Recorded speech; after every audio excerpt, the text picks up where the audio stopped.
Hello, my name is Nathalie Yamp. Most of our so-called French-speaking African countries are celebrating their 61 years of independence in 2021.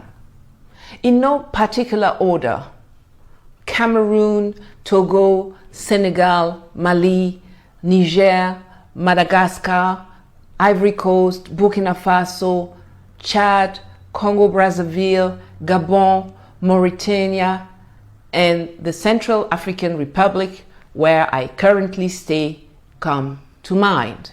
What happened in 1960 had nothing to do with independence. It was a partial transfer of competences from the French state to indigenous auxiliaries to continue to do the job at a lower cost. Quote, "Far from being an indispensable instrument for the full development of the people, the puppet independence of 1960 will instead be the straitjacket by means of which the agents of colonialism and imperialism will continue to keep us prisoner in our own country. The French colonialist will leave by the door only after having taken all the measures to enter by the window." Stated the UPC, the Union of the Populations of Cameroon, the mythical independence organization, in a very clear-sighted communiqué at the end of 1959. There are three elements that ensure the sovereignty of a country: its capacity to define and decide its monetary policy, its foreign policy, and its defense policy. 61 years of confinement in the alienating framework of the CFA franc. 61 years of international trusteeship where our castrated states still do not have the right to speak for themselves in UN bodies. 61 years of French military occupation. 61 years of impoverishing begging of international public aid.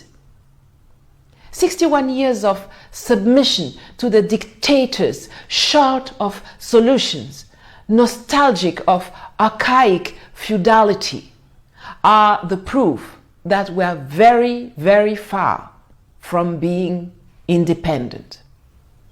And when one of us, in this case President Touadéra of the Central African Republic, has the courage to fight to get rid of at least one of the chains that hinder our freedom, namely the very harmful French army, this bunch of baboozes in uniform or not, who spend their time looting our resources and training terrorists and rebels.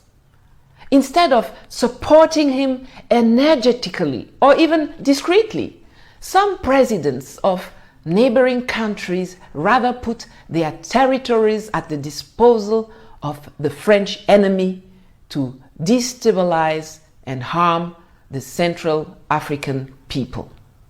What a shame! What a disgrace!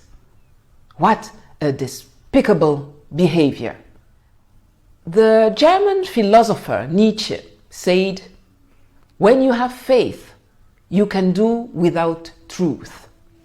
My call today is to dare the truth, to dare to look reality in the face, to dare to pose the problems as they are and opt for innovative, realistic and bold reforms to write a new page in our history.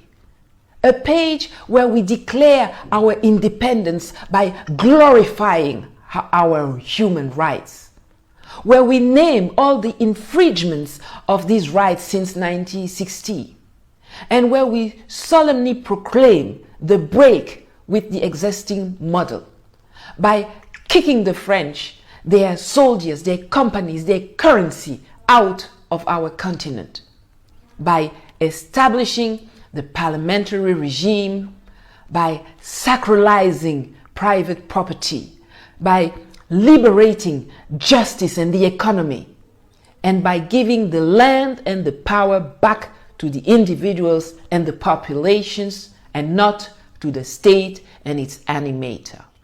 Rise up. Become standing men and women who fight not against each other for clan and tribal reasons, but who fight together for their independence and sovereignty. Freedom is never offered.